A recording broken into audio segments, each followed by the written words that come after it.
Hey, it's Dean here. Just wanted to talk a little bit about an exercise that I came up with.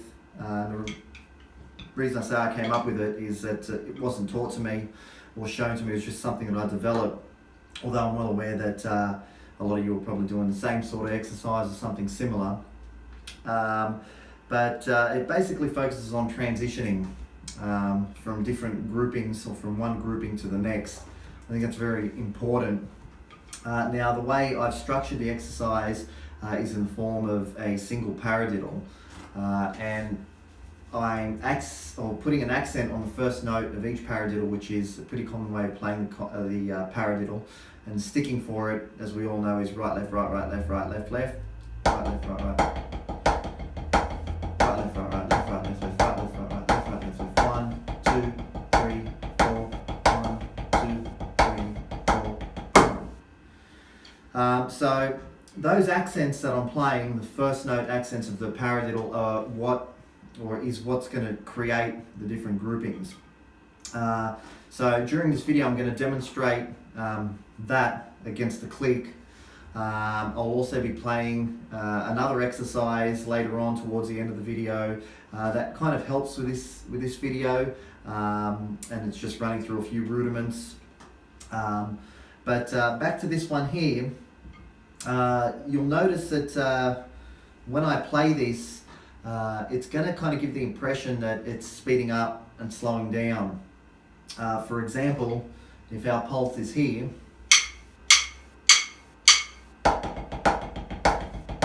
one, two, three, four, 1, 2, 3, 4, 1, 2, 4, 1. What I'm playing there is 4 equally spaced quarter note accents. Still a paradiddle, right, left, right, right, left, right, left, left, but the accents, there's 4 of them in a bar and they're equally spaced. But say, for example, you wanted to play a group of 5 accents inside that bar, it would sound something like this. 3, 4, 1, 2, 3, 4, 5, 1, 2, 3, 4, 1, 2, 3, 4, 5, 1, 2, 3, 4, 1. So those are the transitions that I'm talking about when you're moving from one grouping to another. Now, right there, I moved from a 4 to a 5. However, it tends to get a little bit more interesting when you start jumping or making more abrupt jumps. For example, from 7 to 3. Or from 3 to 6, or 4 to 7, and these jumps are what really makes things sound different. But these are the key points that I want to address with this exercise, and it's why I developed it. It was to focus on those elements. Now I'm going to go ahead and play this against the click, where you'll be able to hear how everything sounds in relation to a pulse. And there's a couple of key things that I'd like you to listen out for. Number one is the sticking. It's always a paradiddle. It's always right, left, right, right, left, right, left, left, right, left, right, right, left, right, left, left. So that never changes.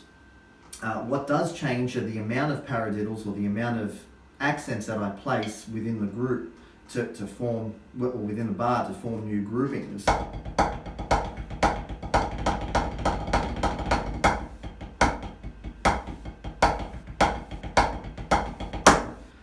So that's what's going to give that effect, and that's what we're focusing on primarily. So I'm going to go ahead and play that against the click. Remember, you're listening and you're making note that it's all a paradiddle. It's, even though it seems like it's moving back and forward, it's all in time and relevant to my click.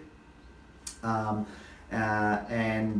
it's all structured, and the focus is all aimed at that movement between each grouping. So I'm going to go ahead and play that now, and then talk a little bit more about it once I've done that. Cheers, thanks.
So what I basically did just there was just play different groupings, and I adjusted from one grouping to the next, and I ranged from groups of 3 all the way up to groups of 7, and everything in between. Now you know, like I said before, kind of need to structure it if you're going to form it in the way of a paradiddle, that no matter what grouping you play, the sticking always remains a paradiddle.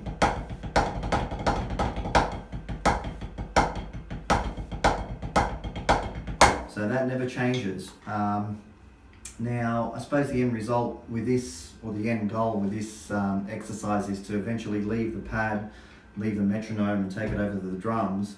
And that's where you can really be creative with it. You can transform your fills, your groove, especially once you start orchestrating it differently, using the feet, and changing it up. Now, the exercise that I've come up with is based around that paradiddle. You don't have to play it as a paradiddle. It is a little bit more of an advanced concept. So I suppose if you're a beginner, one of the things that you probably want to do is play it as just singles, you know, so eliminate the paradiddle exercise, just play the single stroke accents. That's another way of doing it. You can use it in the form of a double paradiddle. I use it with double paradiddles, flam paradiddles, all different types, but just focusing on the jumps and the transition. Now, another thing that you'll need to be able to do when you play this is be able to play off both hands. You'll probably notice, or you probably did notice when I played that, I was leading with left and right hand, you know, throughout that whole set. And that's because, you know, the odd numbers will put you out on the opposite hand. For example, if you want to go from a group of 4 to a group of 3, it's going to put you out on the opposite hand, to your lead hand. So, you know, if you're a group of 4, 1, 2, 3, 4, 1, 2, 3, 1, 2, 3, 4, 1.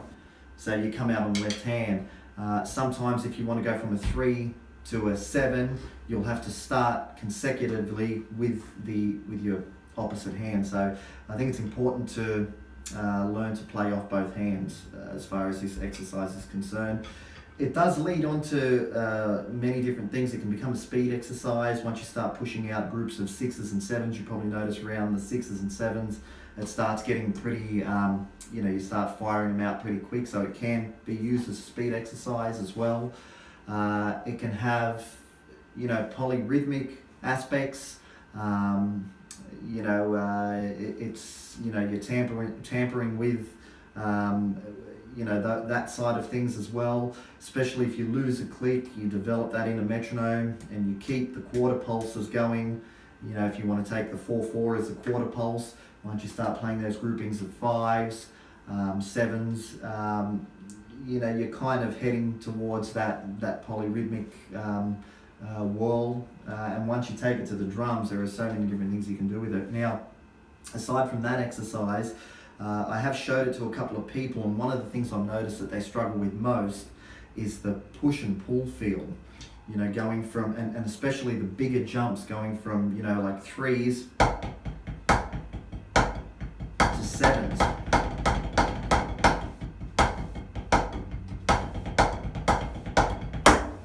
And, you know, to deal with that, I've come up with another exercise. Now, I play this, I don't play this new exercise with a click, and I don't really recommend that you, you know, do that too often, because as drummers we really want to be stable. And you know, the exercise that I'm showing you about transitioning, that is an incredibly good timing exercise as well, because you're really strategically playing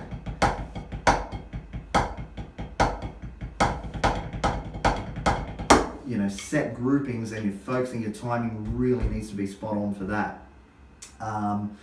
You know, with this new exercise I'm going to show you, it kind of allows you to feel that push and pull vibe. And the way I structure that is I'll pick 3 rudiments, playing from slow to fast with control, and then from fast to slow with control. I'll do that through each rudiment, and then finally at the end I'll combine all the rudiments all three rudiments. I'll throw in different rudiments. I'll play them at speed, and play them in various different ways just to get as much as I can out of the hands. But this exercise that I'm about to show you now will help with the first exercise, and it will also help as a speed exercise. So I'm going to go ahead and play that for you now, and then talk a little bit more about that once it's done, and I'll talk to you then. Cheers. Double stroke roll from slow to fast.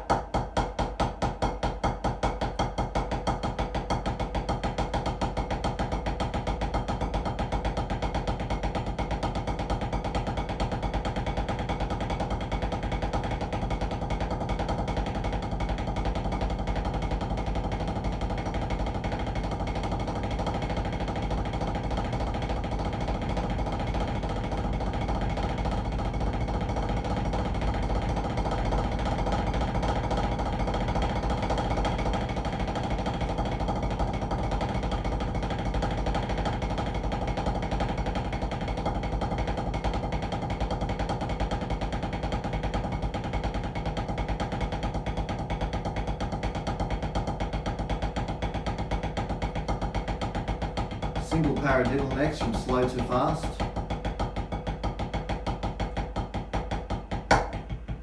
Accenting that first note of the paradiddle.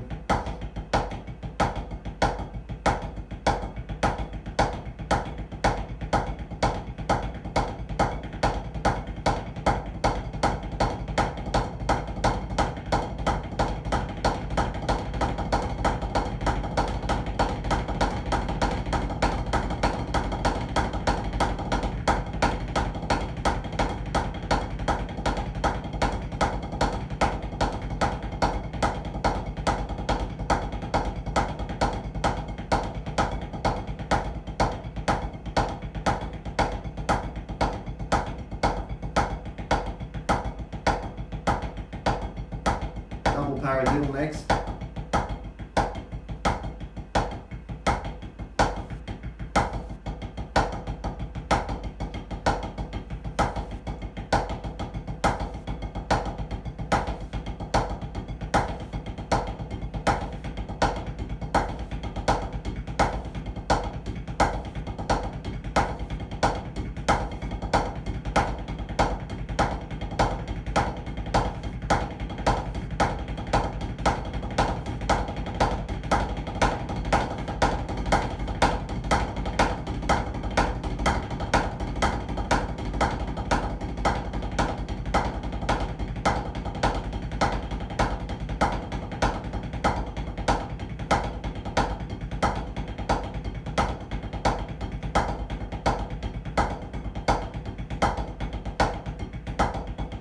And then mixing it up.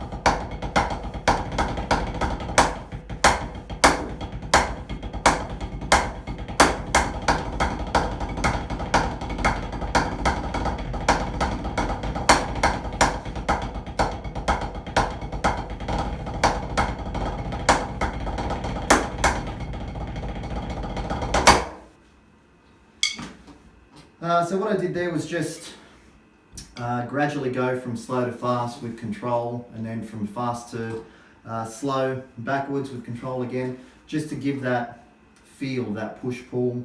And at the end I combined all three rudiments. I threw in a couple of other rudiments as well, and just combine them all.